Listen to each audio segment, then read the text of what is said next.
Hello everybody, Baysyde here, and welcome to India.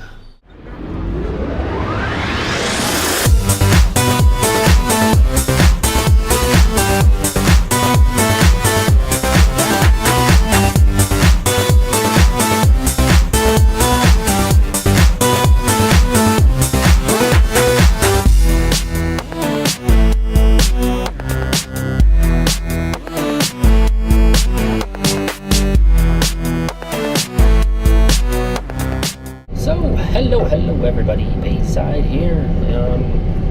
It's almost midnight.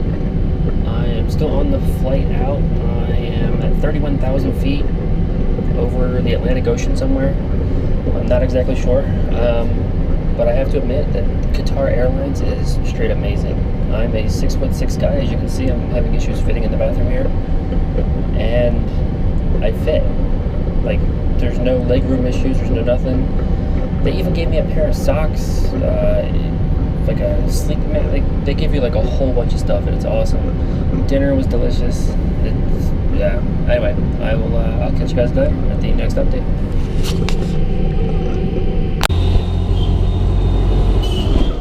We just arrived probably, I don't know, 12 hours ago. I still haven't even changed out my plane clothes yet. I'm already sweaty. This place is great. I love it. I just spent probably the last 18 to 24 hours in airports, somewhere in there. I don't know exactly. I lost track of time a long time ago. Plus the fact that I'm like 17,000 time zones different from where I started, I'm actually all sorts of screwed up. That's a really big crow. I don't really know what else to say, so I guess I'll be back shortly. Bye. So, the first thing I want to point out when traveling around Pondicherry is that people drive on the left-hand side of the road. Now, I say that with some degree of hesitation though, as the number one rule when driving in Pondicherry is that there are no rules when driving in Pondicherry. People will use any side of the road if the piece they need is blocked. As you can see, there are no lines on the road. There really is no true left and right-hand side. Road is road, and it's meant for people to get to where they need to go. It's absolutely no problem to swerve into oncoming traffic to pass someone. They'll either move or they'll stop. Believe it or not, I never once saw a single accident while driving around Pondicherry.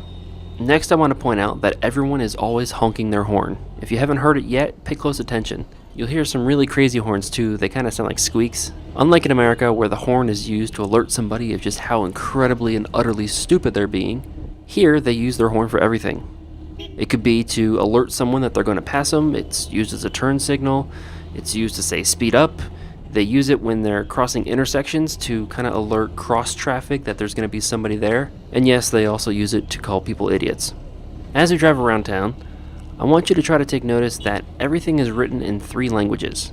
Tamil is the dominant language here, but most people have a crude understanding of English and French as well. If you haven't noticed yet, most of the store signs are in either Tamil or English, and a lot of these street signs are in French. Now, a lot of the auto rickshaw or taxi drivers will understand enough English to get you to where you need to go. When you're actually using a taxi, as a tourist, you should expect to pay around 100 rupees per destination. Even though every one of these things is equipped with an electronic taxi meter, there just happens to be no law at this time saying that they have to use the meter, and many of the drivers don't. 100 rupees equates to about $1.60, and I'm actually kind of surprised that at these low prices, I don't see very many tourists using them. Everybody's always walking or renting their own motorcycle. Now, speaking of the drivers, I had spoken to several of them, and I had come to learn that many of them rent their autos. They pay somewhere around 136 rupees per day. That's just over $2 per day to rent these things. I found that to be incredibly low considering they're charging tourists around 100 rupees per destination, and Pondicherry is a tourist town. Plus, with the gas prices being only 60 rupees per liter, or about $3.80 per gallon, drivers actually have the ability to make a good living here. Some of the drivers are able to save up enough money to buy their own auto for the low price of only 120,000 rupees. That's about $2,000. This isn't too common though, but many of the drivers that I spoke to had that dream of one day owning their own.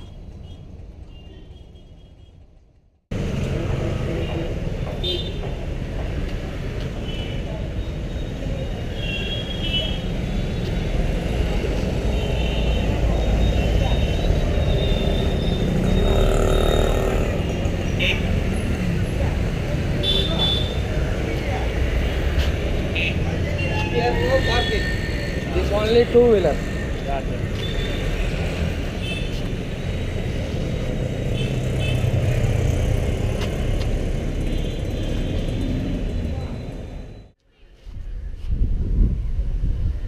Hello everybody, Baysyde here, and welcome back to another vlog episode.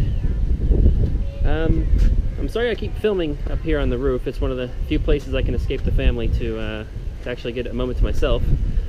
It's usually pretty quiet up here. It's just it's often just me and the naked woman on the roof behind me. Made you look. But I wanted to come up here and give you guys a few tips or pointers on what you need to know before traveling to Pondicherry, India, or Puducherry, however you want to say it. The first is that there is a long list of vaccines that are recommended for travel to India. I think they are typhoid, flu, whooping cough, malaria, hepatitis, and tetanus. There might be one or two more, but I think that's about it. So yes, there is a long list. They are recommended, not required, but I would recommend you get them. I have all of those myself right now. I get them updated about every 2 years. The next thing is visa. Some people don't actually know this, but you do need a visa to enter the country. If you show up at the airport trying to enter, going through customs, and you don't have a visa, there is a good chance they are going to put you back on a plane and send you home that you have to pay for. They might let you in, but there could be some sort of fine or waiting period. You might be stuck in the airport for a few days. I don't know how it's going to work. I've always had a visa, so I've never had that problem. The next thing I want to recommend is that you pack a roll of toilet paper in your carry-on bag. You can pack more in your actual luggage, but bring a roll in your carry-on, because I do know for a fact that Chennai, which is the closest international airport to Pondicherry, that's probably where you'll be entering the country. I do know that Chennai does not have toilet paper in the bathrooms at the airport, and most restaurants or stores don't have toilet paper as well. India relies, or at least southern India, all of my examples or references refer to southern India. I've never been to North India. But they rely heavily on a bidet system here, where you have to essentially hose yourself down. Now, it's a very effective system, I don't knock it. It's just a major culture shock to people who aren't accustomed to it. So just make sure you pack a roll in your carry-on. You can buy toilet paper once you're here, but I'm saying just to hold yourself over, every member should have a roll in their carry-on. The next thing is, do not go cheap on your hotel. I have seen a lot of scary looking hotels that I thought were condemned buildings, and then people came out of them. So the quality of hotel varies greatly here. Please do not go cheap. That's all I gotta say. I would like to assume that a nice hotel has toilet paper, but I can't guarantee that. So yet again, bring toilet paper.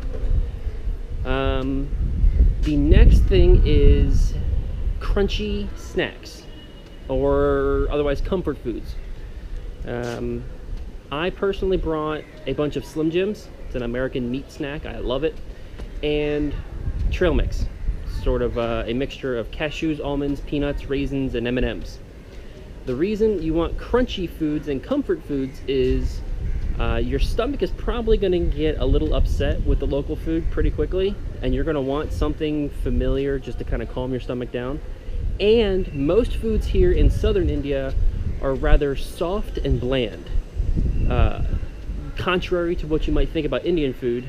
When you think of Indian food, you're probably thinking of North Indian food. Lots of spicy, vindaloos, makhanis, it's all that sort of stuff. That's North Indian food. South Indian food is usually soft breads and some sort of sauce to dip it in.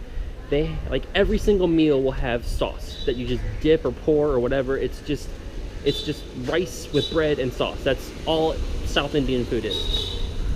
Now you can buy North Indian food down here. Like, you can buy your butter chickens and things like that down here. It's just it's not very common. So you're going to become very tired of soft and wet very quickly. So that's why I'm saying bring some sort of hard, crunchy snack just to kind of offset it. It will psychologically make you feel 1,000,000,000% better. Trust me.